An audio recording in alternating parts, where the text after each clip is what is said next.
level up a few thousand degrees with a Lava Hot podcast and host Joseph Connell Jr. You'll hear from ordinary people who are doing extraordinary things, from tech startup CEOs and marketing professionals to authors, investors, and sales trainers. This show will be packed with information to help you level up in life or business, taking you from on fire up to lava hot. Get ready to burn this down.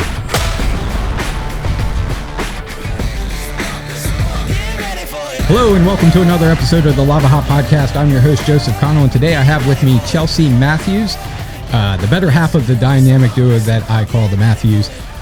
Chelsea is a wife, mother, entrepreneur, speaker, licensed financial advisor, and the author of Let's Fight About Money. She is also co-founder of the In Wealth Group. Chelsea, welcome to the show. Thank you so much for having me. I'm really excited. And congratulations on your podcast. Yeah. It's been a fun ride since we decided to kick this thing off. I'm very happy that we were able to get you on to the show very early in this process. Just had, a unique spot to be able to bring you on, and I was happy to be able to do it. Awesome. Well, thanks so much for having me. I'm really excited. Yeah. So, Chelsea, I'll dive right into it.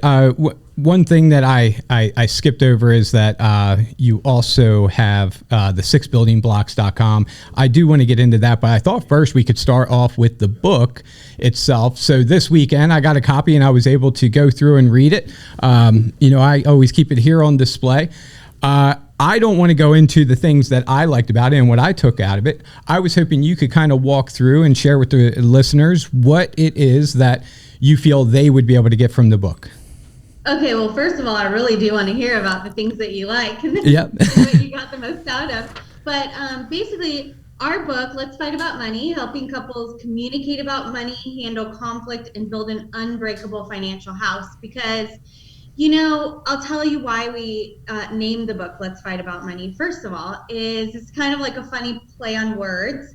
Let's fight about money, because most couples just aren't even talking about money, let alone fighting about it. So if you're fighting about it, you're at least communicating about it. For sure. And then we want to help couples to go from fighting each other to fighting for each other. And we're getting on the same page. So you can really fight for each other and fight for your goals and dreams, because once you're on the same path, moving in the same direction, you can accomplish so much more, so much faster than if you're butting heads. Yep. And one of the main things that it really comes down to is communication.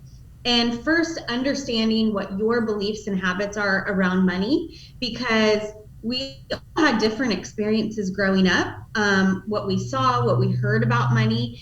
And for example, my husband heard money is made to be spent. And I heard money doesn't grow on trees. Yeah. And so I was more of a saver and he was more of a spender. And so then you come together in a relationship and you try to make financial decisions. And when you have different ideas and beliefs and habits, there can be conflict. So it's really about first understanding where you're coming from, then understanding where your partner is coming from, and then getting on the same page and moving together in the same direction.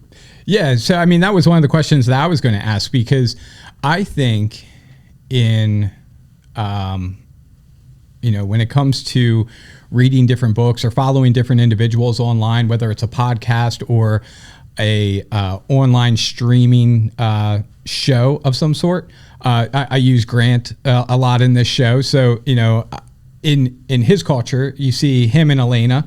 And then I would imagine you get this question a lot between, you and Martin. How do you get on the same page? Because I would imagine for a lot of young entrepreneurs or success-minded individuals, there might be one side that's like, hey, this is what I want to do. I want to go after, this financial freedom, or I want to go after building a business or what have you.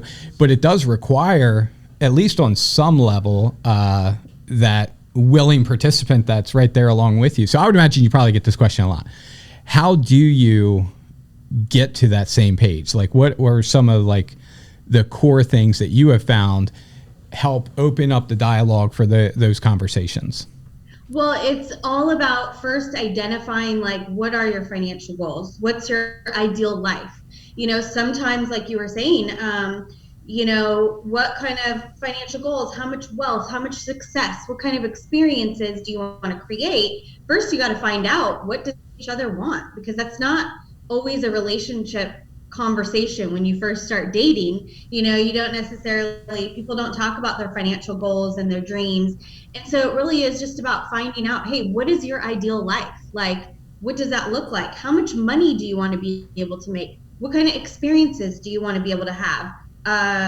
How big of a house? How many houses? So just really like dreaming big, and no stops on your imagination, but like, what is your ideal life? And then find out first if you guys even want the same things. Yeah. And usually it comes down to everybody wants to be able to provide for their family, handle the things that come their way, and also create the experiences that they dream of and make the impact that they want to make. So it's all about first just talking about, hey, what are our financial goals? What do we want to create in this life? And then finding out, okay, what is it going to take to create that? Yeah, very cool. So I'll answer your question to me. What did I pull from the book? So right off the front, I like how you guys started, because it was a very minor conversation, which was the conversation of the budget going into something as simple as a dinner, to see that budget derailment can happen in an instant. So it was cool to see kind of this back and forth, where it was like your perspective, then his perspective, from just those little tiny decisions, which ultimately lead into when you're making the bigger decisions. I also like the money personalities. I am much like Martin. I don't really need a big excuse to go out and try to find like a new jacket or a new suit or anything like that. So I fit that category.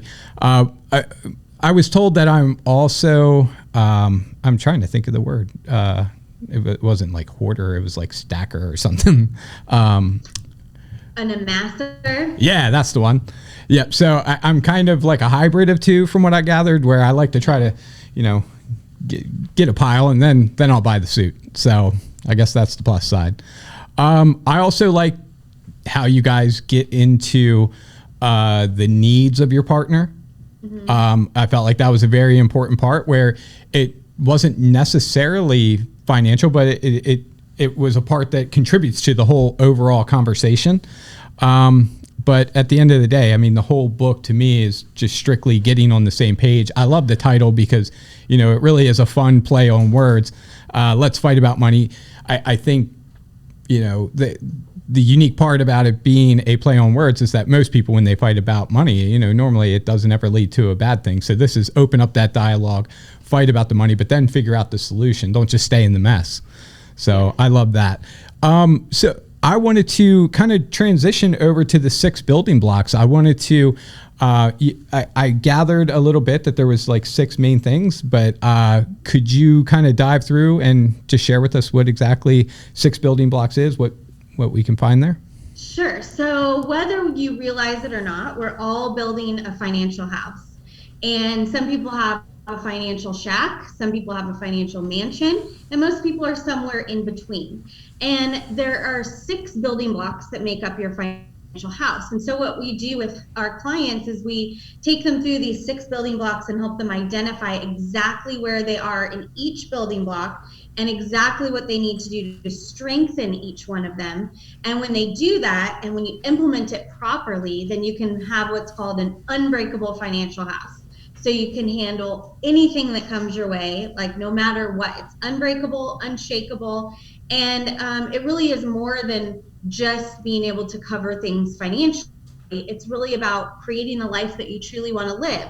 Like when I was talking earlier about what is your ideal life, being able to do that. And we're all born with gifts and talents to share. And if we don't have the financial stress and worry of are we doing things right or not having enough, we can really be free with the resources and the attention to share our gifts and talents and make the impact that we want to in our family and our community and beyond. And so it starts with understanding first, what are the 6 building blocks? And so I'll just very quickly, I'll let you know what each one is, and like a little quick definition of each one of those. So the first building block is cash flow. It's the money coming in and going out of your household. And this building block is so important because without this building block, you can't really do much with the other building blocks. So it's really important to focus on the right thing when it comes to cash flow, and that is getting it up and keeping it up. Yep. So a lot of people focus on how do I lower my expenses, but you can only lower them to zero, and then Absolutely. what kind of life could you live with zero? So it really is about how can we continue expanding and growing, and really money, when you think about it, is an exchange. It's what value you are exchanging. So it really represents how much value are you providing people. And so that's building block number one, cash flow. Building block number two is debt management. And that's really understanding the difference between good debt and bad debt, and understanding how you can actually use good debt to build wealth. And one of the things that people get confused when it comes to debt is we hear, oh, debt is bad, you want to be debt free. But homeless people are oftentimes debt free, but they're not financially free. For sure. So it really comes down to looking at, when we receive information about money and making financial decisions, is asking yourself, am I putting myself at a stronger position, or am I putting myself at financial risk? Right. So it's not always going to be one answer for everyone. It really depends on where you are financially and what's going to put you at the most financial strength. So that's building block number two. Building block number three is reserves.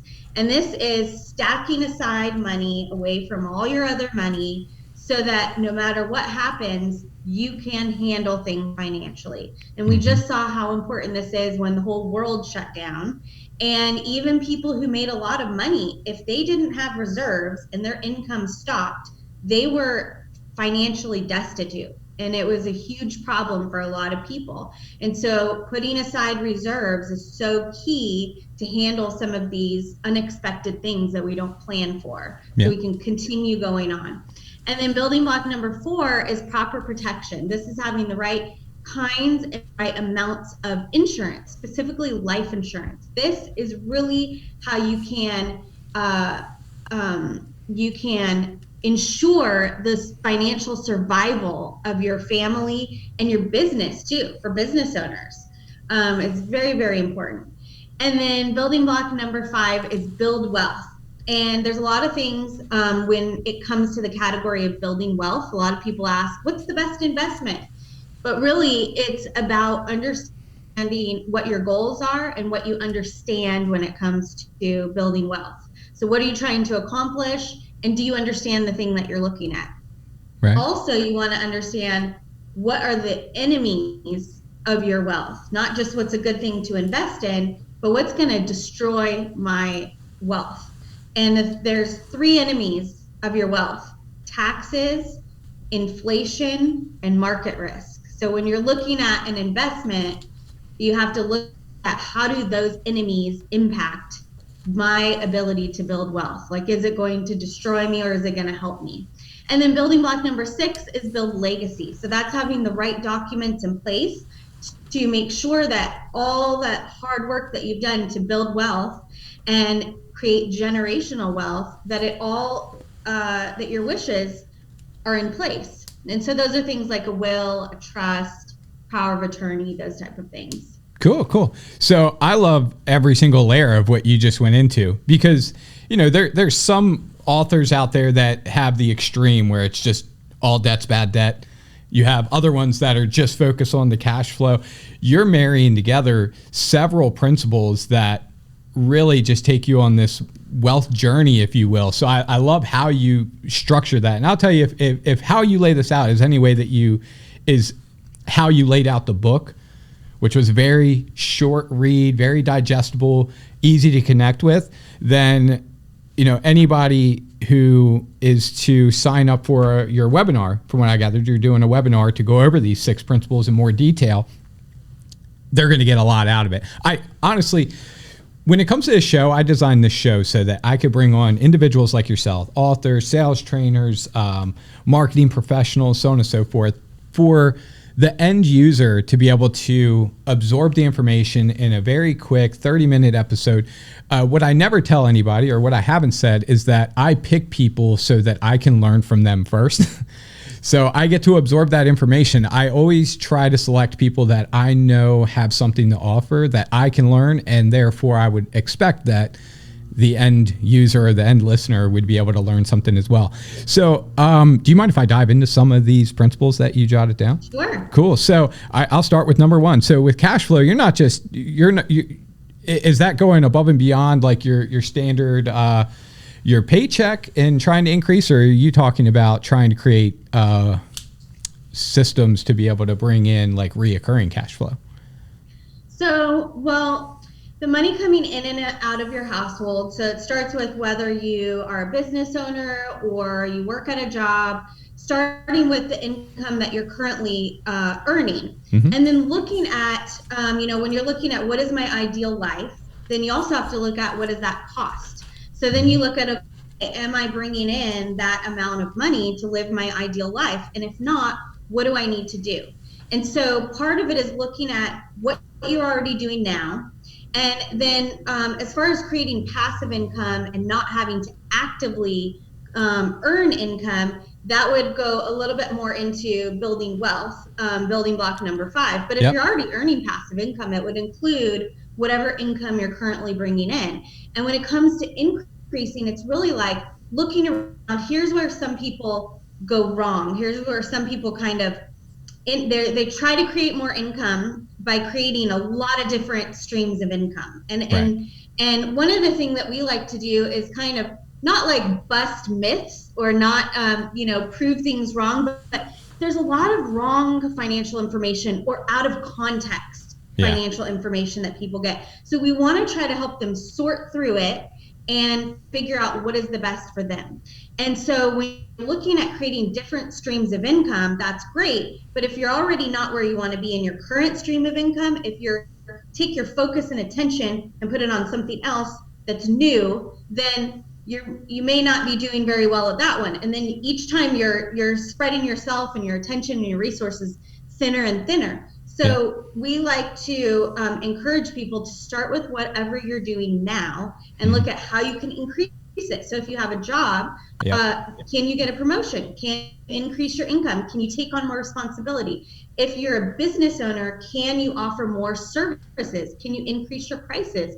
What additional value can you provide that you can earn more income for? So, and that takes me into one of the things that attracted me to you and Martin and wanting to bring you on, because while you have this, for lack of better words, I'll say a brick and mortar style of business, meaning a financial advisor, the typical financial advisor is, they have a operation down on Main Street and you come in and you go through that standard process. But you guys have figured out a way to add other sources of revenue that still connect to that main flow, which I love, because not just with the book or through webinars and trainings, it even goes down to, I believe your son William even has created his own means of being able to create passive income through his own online offering, which is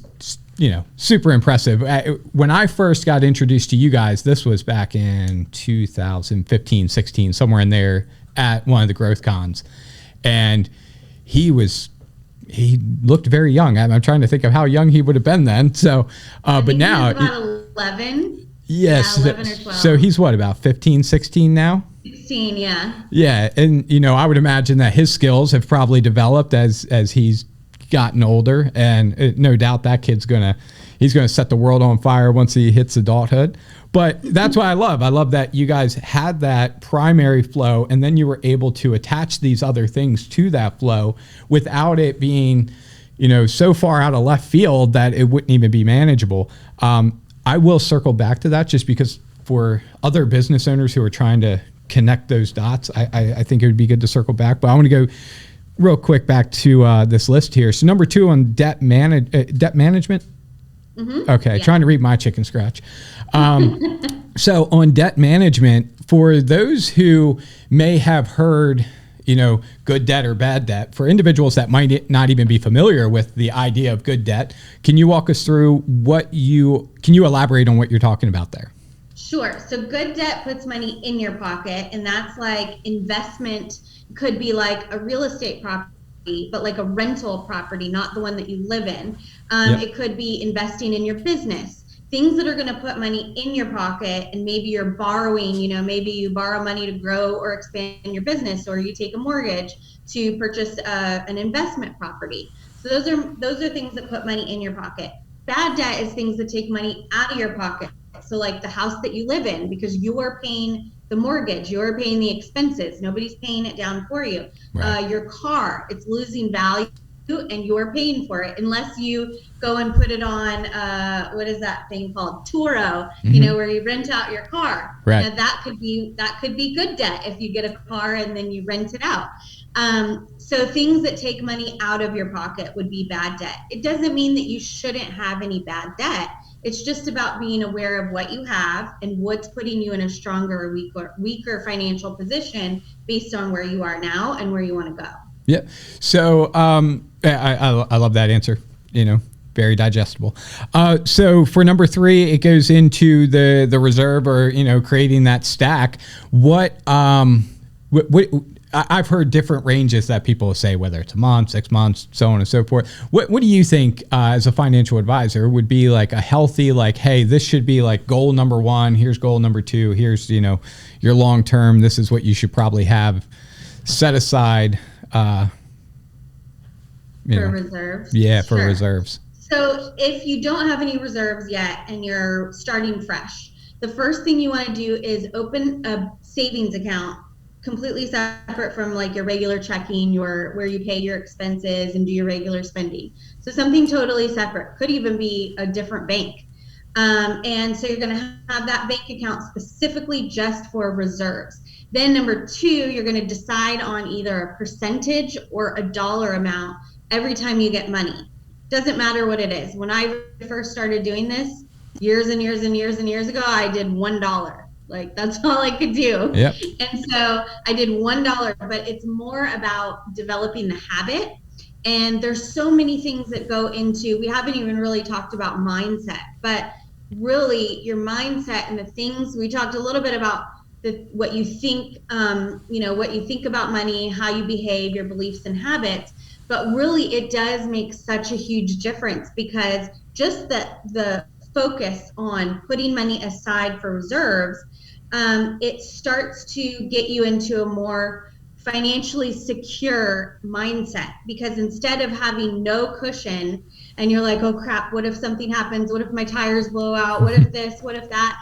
And you're actually thinking about things going wrong, and you actually attract that to you. Right. And the more that you have reserves set aside, the more that something happens, it's not that big of a deal. Right. Oh, okay, I can handle it. No big deal. And so then things, emergencies don't happen as much.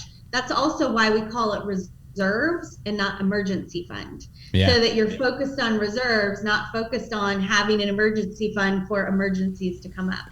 So the first thing was open a separate bank account, decide on a percent or dollar amount to put in every time you receive money. And then number 3, your first goal is to get $1,000 in there. Mm-hmm. Get it to $1,000, because that can handle most little emergencies, especially if you don't have any cushion now. And then from there, then you want to work towards 1 month of expenses, and then 2 months of expenses. And you can start just building, then 3 months, 6 months, a year. And then once you start building it up, and it gets larger and larger, then you can look at, okay, now what can I do with this money where I can make it start working for me, where it's still accessible and it's safe, but I can start making it work because now I've built it up to a good amount. Yeah. So that's kind of how the way that we operate is we want to make things easy to confront and like fun and easy to learn and doable. Because if you take where you are now and just like, okay, what's the next step? Instead of saying, you've never saved any reserves, now you got to save a year. It's like not real for somebody who hasn't been saving. Yeah. And so we want to start wherever you are. Here's the next step. Here's the next step. And there's always another level. I mean, no matter how successful somebody is, there's always something else that they can do to strengthen their financial house and grow it further. Yeah, absolutely. Yeah, and you know what I like about the idea of a reserve, it's, you know, something that I've always liked is it gives you a little swagger, if you will, like a little certainty where, you know, you can, you know, I'm not going to say you got like that FU money or anything, but it at least gives you like that comfortable confidence where, you know, you might be willing to take an additional risk. You might be willing to, let's say if you don't like your job and you want to start that business, it might even give you the opportunity to do that. So, you know, I like that you're talking, start where you are, you know, maybe that's one less Starbucks a week potentially, and you get yourself in a position where you've at least did step one, created the account, and you put something in it, and now you're just trying to find ways to be able to put more into it. So number 4, I can't read my chicken scratch on this one. Proper protection. Proper protection. Okay, I see life insurance right here. So proper protection. So dive into that just a little bit on what people should start to consider after they've gotten to the reserves and what they should start looking at and explore. Sure. So when it comes to life insurance, you know, there's a lot of confusion around it, and some people don't like to think about it because it has to do with dying. But it really is a way to ensure the financial survival of your family and your business. And also, there are policies that can pay you money even if you're alive, like if you were to get hurt or sick and you couldn't work. So this is key for business owners, for even partners at home who don't work. Because a lot of people don't think about it, like maybe one spouse works and one spouse stays at home with the kids, and they're like, oh, well, my partner stays home, they don't work, I don't need to insure their income. But if something happens to them, who's going to take care of the kids? Right. And then you may not be able to work because you have to take care of the kids, or you have to pay extra because you got to find someone to take care of the kids. So there's a lot of things that we're always looking at. Where are you now? What are your risks? And how do we close those gaps? And so the thing to understand when it comes to life insurance, there's 2 main types of life insurance. There's term and there's permanent. Term life insurance, it's the cheapest type of life insurance. It lasts for a period of time, generally 10 years to 30 years. And it used to be if you didn't use it, you lost it. If you didn't use it, you lose it, like car insurance. Yep. But now there's newer types that have something called living benefits, and that can actually pay you cash, a lump sum, or even every month if you were to get hurt or sick and it affected your daily activity. So like if somebody had a heart attack or got cancer or even arthritis, people don't die from arthritis, but it could definitely affect your daily activities. Oh, for sure. So those are things that it can actually, that's where it ensures the financial survival, because if you can't work or you can't, you know, make your income, then this can help to replace that so that you can continue on. And then if somebody were to pass away as well, it helps that family or that business to continue on. A lot of businesses go out of business because something happens to the business owner or a key member, and they don't have the resources to either bring somebody else on or sell that, you know, or buy out the business. So that's term insurance. And permanent insurance, it lasts your entire life. There's a few different types, and there are a couple different ways to use this. One is it could just cover you for your entire life. It does cost a little bit more. And then there's also policies that you can build cash. And we do a lot of training. We teach people how to become your own bank. This kind of goes into the next building block of build wealth, because you can actually build tax-free wealth using permanent life insurance. And basically, you can put cash in that policy You can earn interest or dividends depending on what type of policy that you have. And all that money that grows in there, it grows tax-free. Yep. And then you can actually leverage it. You can borrow against it. The loans are tax-free as well. And you can use it to invest in other cash flowing assets like real estate or in your business. Yep. We've even had clients use it for crypto. There's a lot of things that are growing and expanding having to do with crypto.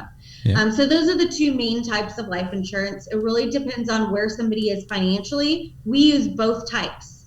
That's another thing that you'll hear is and it's usually you'll hear it from somebody who sells one but not the other. Yeah. And they'll say one is bad and the other one is good. Yeah. They're all fine. It just depends on what benefits it has and where you are financially and what you're trying to accomplish. Yep, absolutely. So I do have one question before we move away from life insurance. Let's say I'm an individual and I have some sort of life insurance policy through my employer. Me being a novice when it comes to life insurance, I think for years and years, I would just sign up for whatever policy they put in front of me. It was just number driven, X amount per paycheck, and you get X amount should X, Y, and Z happen. I can't imagine that that's a sound strategy. I would imagine that there would probably be more benefit in talking to a financial advisor like yourself. But walk me through that. Like, is that something you run into all the time where maybe an individual isn't even covering what they should be? Yeah, so when it comes to life insurance through work, it's great to have some coverage, and a lot of times it's very cheap or even free. But there are a couple risks of only being covered through your job. Yeah. The first one is if you leave your job, then you're no longer covered. And sometimes people may leave their job because they get sick. They might get sick and they can't keep their job, and then they lose their benefits. And then your health can affect your ability to get approved. Or if you leave your job and you may be older, that can affect the price of life insurance. So we always recommend having coverage outside of work as well. It's fine to have the coverage at work, but you don't get to take it with you when you leave. Right. And there's also not very many benefits that are included as well. So we always recommend having coverage outside of your work, because whether you're there or not, then you have it, it's yours. Yep, absolutely. So that carries us into wealth. If you can just kind of talk to me about that building block specifically, what that entails. Sure. So this is one of the most fun, one of my favorite building blocks, because I want to build wealth, right? And we talk about creating generational wealth and passive income and retiring and all of those things. Those all factor into building wealth, and how much wealth can you build, and how much wealth can you keep, and how much wealth can you pass on. And so a lot of people ask us, like, what's the best investment? Or I have this much money, what should I put it into?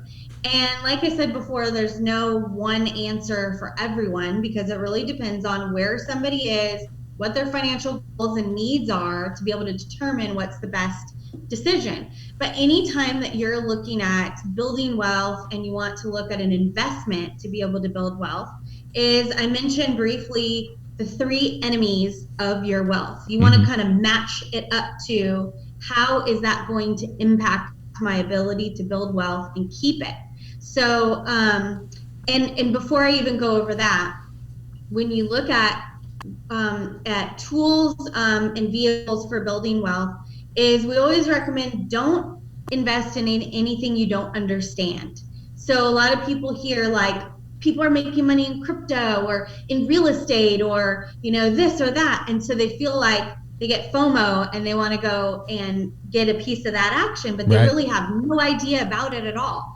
And so if you're interested in something or investing in something, you really need to know about it, because that is the first way to get wrecked, to not understand what you're doing, not understand the risks. So make sure that it's something that you understand.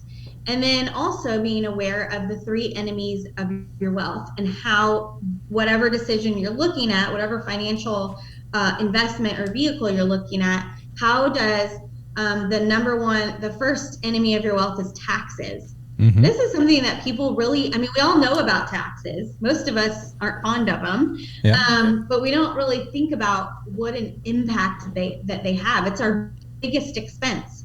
And also, if you look at, for example, like some people may have a 401k at their job. Well, that's taxable. So all the money that you're putting in while you're working, well, when you go to retire, what it grew to, as you take it out, all of that money is taxable. Right. And then there are other vehicles that are tax-free. Like one of the things that I mentioned, the permanent life insurance. You can put money in. People use that as a retirement vehicle as well. You put money in there. It's tax-free when you take it out. And so if you look at the amount of money that you're going to need to take out at retirement, if you have to factor in taxes, well, that's a smaller amount that you get. If there's no taxes, then you get to keep more of your money. So that's a really big impact.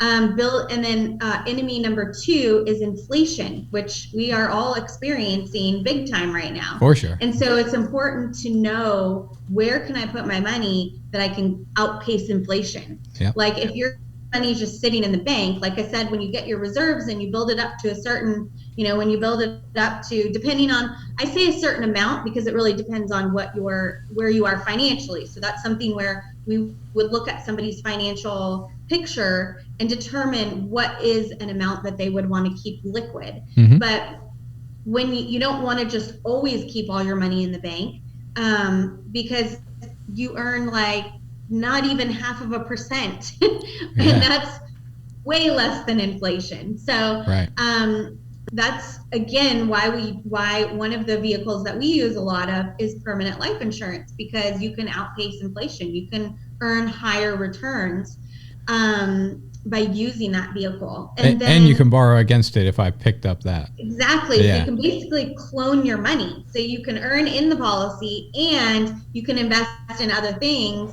where you can be earning money as well in like 2 places. So if I'm understanding you correctly, you're saying by having permanent life insurance, not only are you accruing interest on the money that you're putting into it, but you can also still accrue interest while you're borrowing against said money.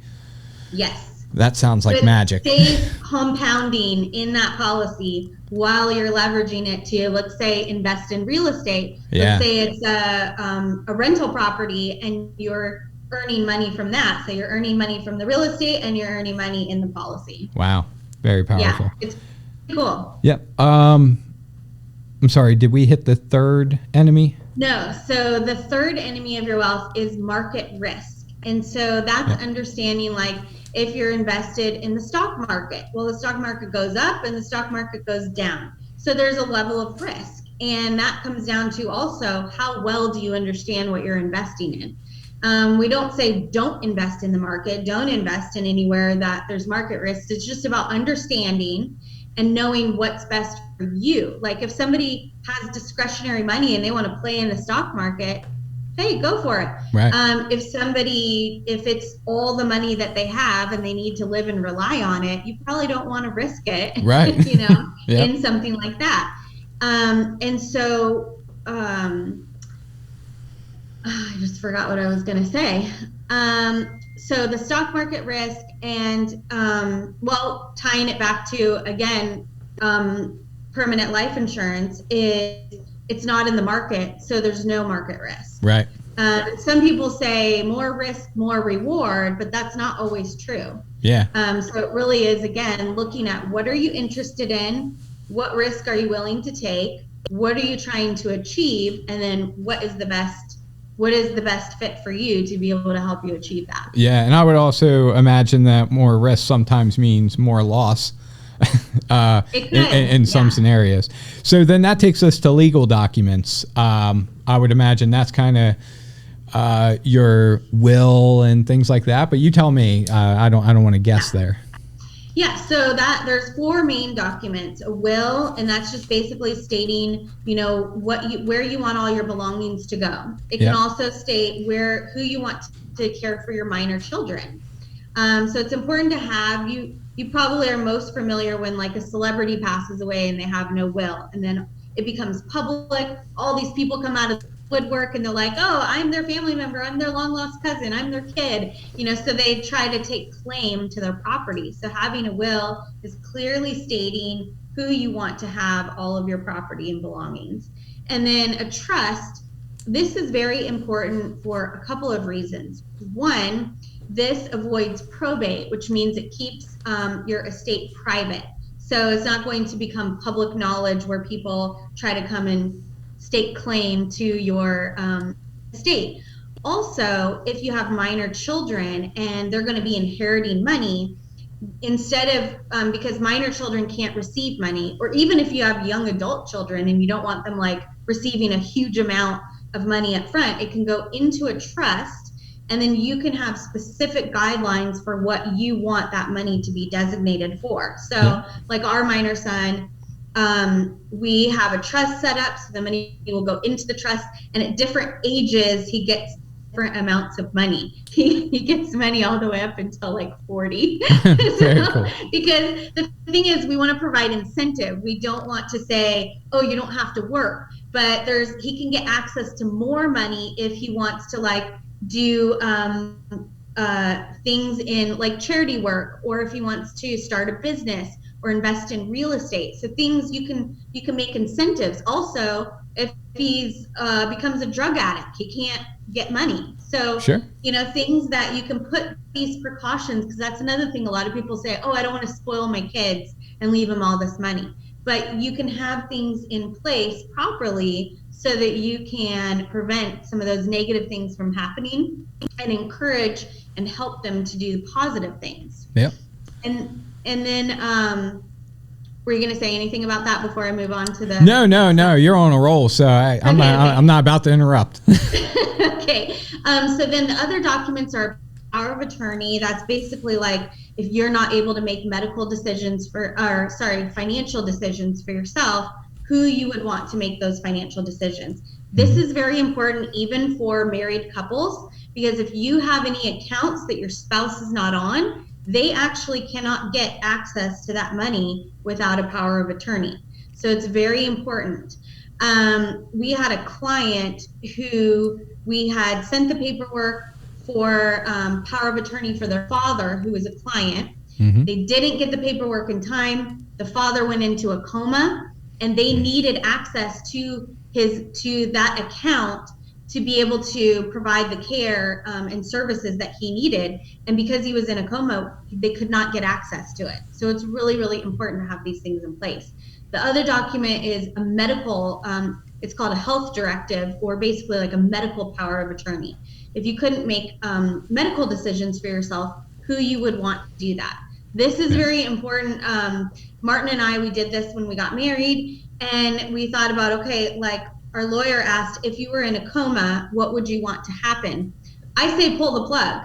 I mean, not necessarily just a coma, but if I was like in a vegetative state and I wasn't coming back, I say pull the plug. I'm a saver. Don't waste the money. I don't want my family coming in and being depressed seeing me. And then Martin's like, no, don't pull the plug. There's all kinds of, medical advances. And what if I'm actually in there, but I can't respond?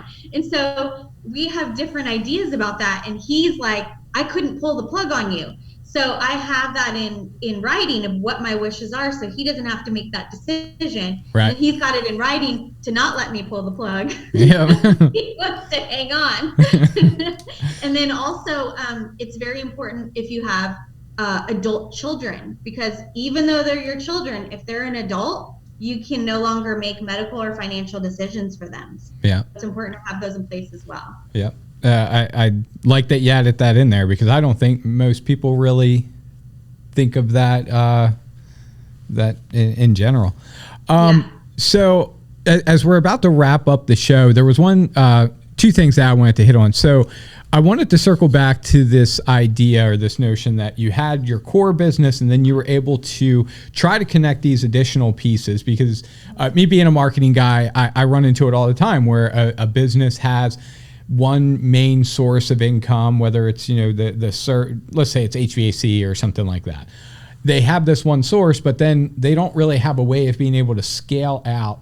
HVAC might be the worst example, but I was hoping maybe you could like shed some light on like, hey, this is where you should start, because this is where we started in that process as we were starting to develop these additional flows that can come in almost passively, if you will.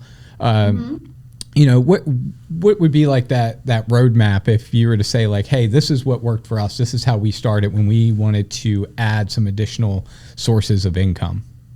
So everything we've done in our business has come out of a necessity to solve a problem. So like what led me to the financial industry was, before I met Martin, I was a single mom and I struggled to find a balance between financial success and family success. And I was either spending time with my son and broke, or I was making money and I wasn't spending any time with my son. And I hated it. And I knew there had to be a better way. So I like set out on this journey. I read books, I went to seminars, and I started searching for how money really works and how to make it work for me. And then I met a group of financial advisors. They were teaching people how money works and they were making money doing it. And I was like, yes, this is what I want. Yeah. So that's what got me into the financial industry. That's how I met Martin. And when we realized that our goals and the impact we wanted to make were so aligned, that's how we decided to combine our business and our life together. And as we would help people and businesses and couples, we started seeing some similar things, especially when it came to couples. They would not be on the same page when it came to finances, and they would have different ideas about what the right decision would be. And so we found ourselves almost like being couples counselors.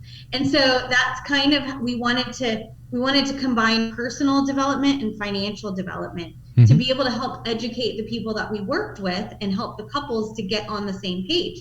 So we started doing videos and we started doing a lot of things on social media. And people started asking us, how do you guys like get along so well? Do you really talk about money this much? Do you really spend this much time together? And so they really wanted to know how we communicate about money. So that's how we came up with the idea for our book.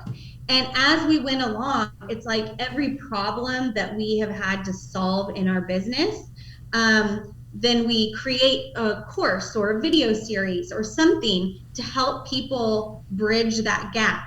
We always want to help people increase their knowledge so they could take more responsibility and have more control in their life. So if there's some kind of problem that we're trying to solve in our business, we're going to figure out how to solve it, and then we're going to help other people. Because usually when you have a problem that you want to solve, there's other people out there that want to solve it too. So starting by, what have you accomplished? What have you overcome? What are some things that you see other people struggling with that you've figured out? And then you can provide value. And there's that exchange. When you can provide value and something that people want, then you can exchange resources. You can exchange money with them for that. Yep. Very cool. So where I want to land the plane is on the 6buildingblocks.com, so you can have an opportunity to share for individuals that go there. That's 6buildingblocks.com.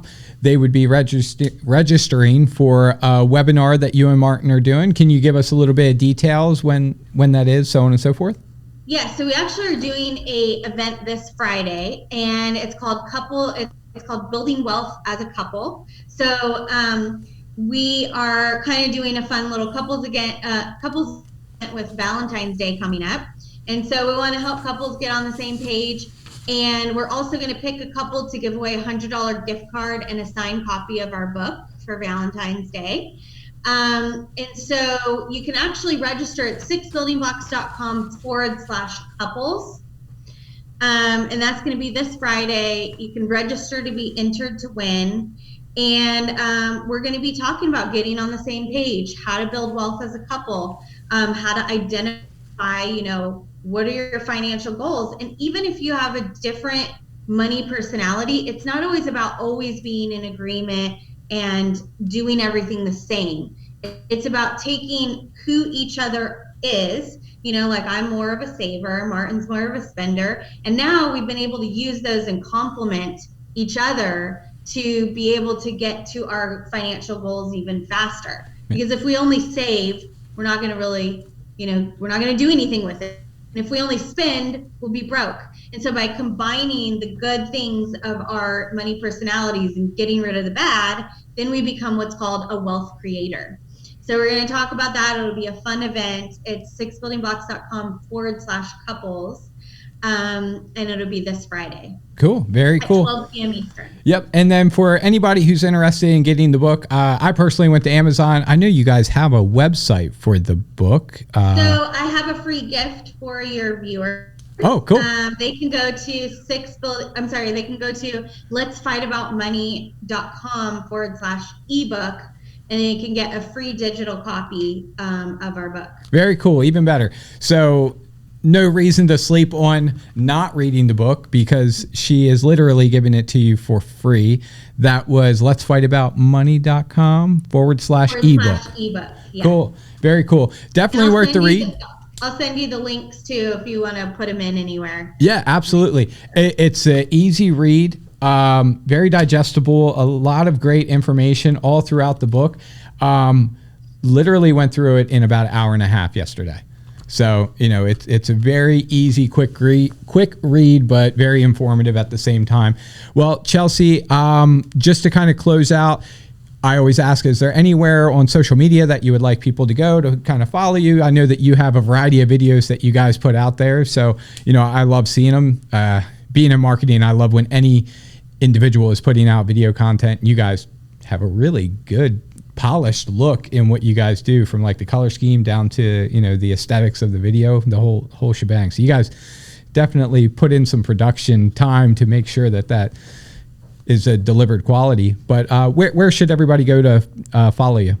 So I'm on most social media platforms at one Chelsea Matthews. So it's at one, the number one, and Matthews is with 2 T's. Okay, cool. Very cool. And that's Instagram, Facebook, TikTok. I don't know if there's any other platforms that I can think of, but those would be the core. Yep. And Very then cool. on YouTube, we're just Martin and Chelsea Matthews. Cool. Very cool. Well, Chelsea, I appreciate you taking the time to be on the show. I know I promised you 30 minutes. I kept you for 51 minutes. If Martin would have been on here, we probably been here for 2 hours, because I would have had questions for both of you. But no, I hope he's feeling better. And I really think you delivered within that 51 minutes. I think everything you went over was extremely valuable, but I think I'm going to have to sign up for the webinar, because I want to see the rest in how you break down these six building blocks. So I look forward to it. Awesome. Thank you so much. I had a really great time and look forward to seeing you on Friday. Yep. Sounds good. You've been listening to the Lava Hot Podcast with Joseph Connell Jr. Do you want to level up your business in 2022? Then visit us at golavahot.com for a free marketing analysis. Get ready, you already know. Let's go.